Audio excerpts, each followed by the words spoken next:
ter condição de estar dando passos rumo à perfeição. Porque a perfeição não é Cristo entrando em você e no próximo passo que você der, você já está dentro dessa perfeição como que numa totalidade. Não. A Bíblia diz, em Hebreus 6, verso 1, pelo que deixando os rudimentos da doutrina de Cristo, prossigamos a perfeição. Então, à medida que nós vamos dando passo nessa jornada, nessa caminhada cristã, nós vamos avançando, conquistando degraus e vamos alcançando essa perfeição passo a passo, né? Cada passo que Israel dava na peregrinação rumo a Canaã era um passo a menos para eles chegarem em Canaã. Até que chegou o momento que Josué e Caleb, eles alcançaram a terra da promessa, tomaram posse da terra. Então, esta vida cristã, que é uma vida que exige de nós perfeição, nós só conseguimos alcançar esta perfeição mediante o sangue de Cristo que foi derramado por nós. Por isso que, quando Jesus ele comissionou a igreja, nós temos a palavra de nosso Senhor Jesus Cristo, antes dele ser ascendido ao céu, lá em São Marcos, no capítulo 16, por volta do verso 20, a Bíblia diz que tendo os discípulos partido, né, a pregar o Evangelho, Jesus foi com eles, cooperando com sinais. Eles pregavam a palavra e Jesus ia com eles, cooperando com os sinais que era seguido. Então, isso quer dizer que Cristo, logo quando ele morreu, ressuscitou ao terceiro dia, ele está com o seu povo aqui na terra. Ele não tem deixado o seu povo. Porque se ele não estiver com o seu povo aqui na terra, o que seria de nós? Como que nós daríamos conta para viver esta vida cristã, esta caminhada cristã, que é uma caminhada de conquista? E eu repito, voltando para Josué e Caleb, cada vez que eles avançavam a terra de Canaã adentro, eles deixavam pegadas. E pegadas é sinônimo de conquista. Então quer dizer que cada vez que eles davam passos adiante, conquistando Canaã, eles olhavam para trás, deixavam pegadas, e as pegadas era sinal de que eles tinham avançado um pouquinho mais para dentro. Então, pegadas representam conquistas, né? E se Jesus não estiver conosco nessa jornada, nós não vamos conseguir estas conquistas.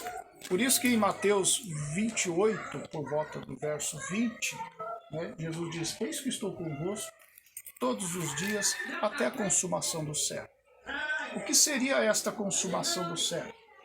Seria aquele momento em que o Senhor Jesus Cristo, segundo o que nos mostra na sua bendita palavra, vir para cumprir aquilo que ele prometeu, que ele viria para nos buscar. Então, ele está conosco até a consumação do século, até o tempo que ele nos tirará para nós estarmos com ele para todo sempre. Porque Jesus fez esta promessa, né, em São João, no capítulo 14, né, do verso 1 em diante, ele diz assim, não se turbe o vosso coração. Então, o Senhor Jesus Cristo, ele vem exatamente para não deixar nós estarmos em certas situações, como nós acabamos aqui de ouvir através dos depoimentos, como do irmão Jeú, né? Ele disse, não se turbe o vosso coração. Porque um coração, quando ele está turbado, ele também é vítima da angústia. E uma coisa vai chamando a outra, e acontece essa batalha jamais pelejada que é na mente. Mas Jesus disse, olha, ele conosco, não é nós, é ele conosco, que nos dá condição de vencer. Não se turbe o vosso coração. Credes em Deus, credes também em mim, na casa de meu pai há muitas moradas. Se não fosse assim, eu vou teria dito, vou preparar-vos lugar.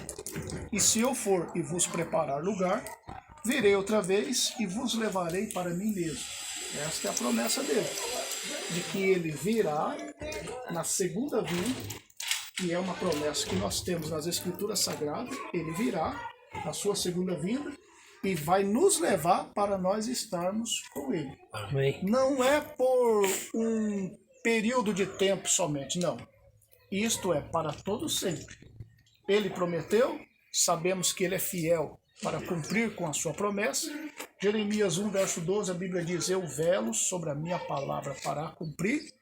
Jesus não é político, eu costumo dizer que Jesus não é um político que faz promessa e mais promessa para depois receber voto, e quando é eleito, aí esquece de cumprir com a promessa. Jesus não.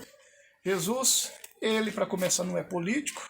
Jesus, ele é Rei dos Reis e Senhor dos Senhores. E então, ele realmente é o Todo-Poderoso para cumprir aquilo que ele tem prometido. Amém. Então, se ele disse que vem e vai nos levar aqui desse mundo, ele é poderoso para fornecer todas as condições que nós precisamos para sermos arrebatados. Porque a gente sabe que céu, quando se fala em céu, o que é céu? Céu é onde flui a perfeição. Céu é onde flui a perfeição.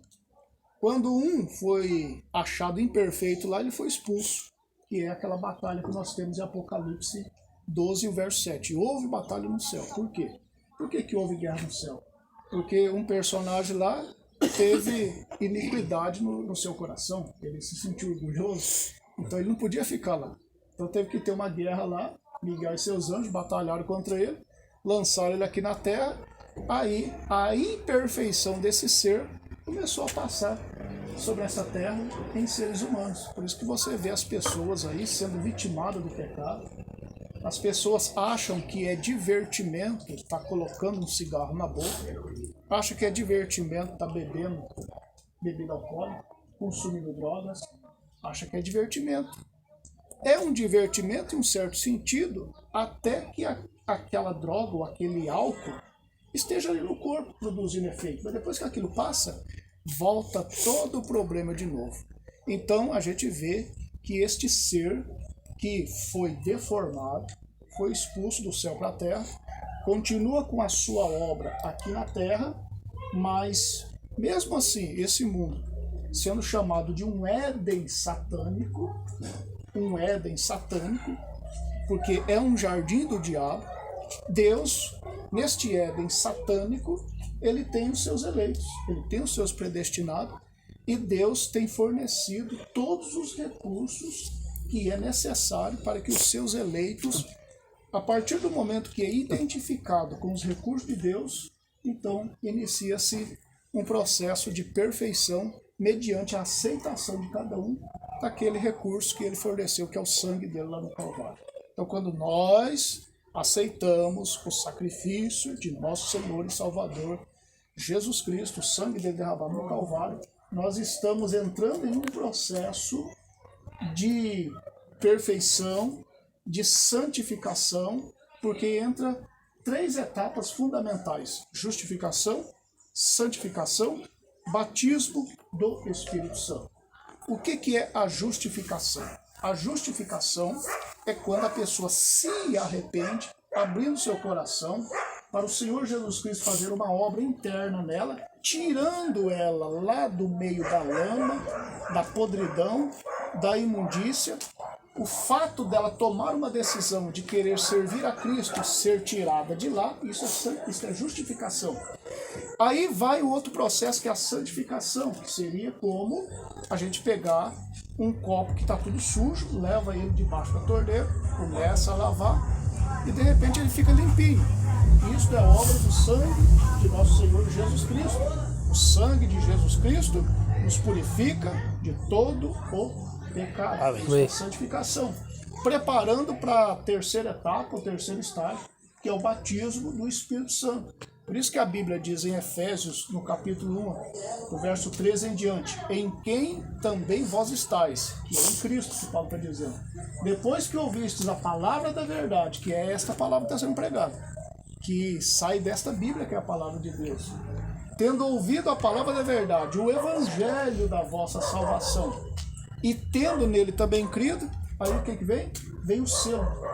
Foste selado com o Espírito Santo da promessa. Então, quando é selado, quando recebe o selo do Espírito Santo, o diabo, por mais que ele queira tirar a gente da posição que nós estamos, ele não vai conseguir. Ele já não vai conseguir colocar um cigarro na boca daquele que já foi selado. Ele não vai conseguir fazer com que aquele que já foi selado pelo Espírito Santo venha tomar um gole de bebida alcoólica. Ou que seja fazer uso de qualquer coisa que o mundo venha oferecer. Por quê? Porque a Bíblia diz em Efésios 4, verso 30, não entristeçais o Espírito Santo de Deus, no qual está selado até o dia da redenção. Então, este selo nos preserva. Este selo não pode ser rompido. Força nenhuma das trevas tem capacidade de romper este selo. Por isso que nós temos ouvido aqui esses depoimentos, esses testemunhos, que se não fosse Deus no coração dos irmãos, eles teriam sido engolidos. Verdade. Eles teriam sido derrotados. Verdade. Talvez hoje nem estariam aqui alguns de vocês. Mas por causa de Deus ter um plano na vida de cada um deles, Amém. e ter selado eles no reino através da eleição de Deus, então, por mais que o diabo tentou e fez o que ele podia fazer para destruir a vida dos meus irmãos, ele não conseguiu. Eles estão aqui contando das maravilhas que Deus fez na vida Amém. deles. Amém. E com certeza, através do seu testemunho, abrindo um caminho para que outros também possam entrar nesse terreno, que é um terreno sagrado, que é o terreno da palavra, onde o diabo não pode colocar a mão suja dele. Amém. Né? Verdade. Então que Deus abençoe vocês. Eu tinha um assunto aqui para falar, acabei falando outro, mas isso tudo é para a honra e para a glória do Senhor Jesus Cristo. O Amém. que nós estamos pregando aqui não é querendo persuadir para que aumente o nosso número, mas é oferecendo algo que é mais precioso, que é o reino do céu, que começa aqui dentro do nosso coração. Amém. Amém? Que Deus abençoe. Amém. Mais um louvor.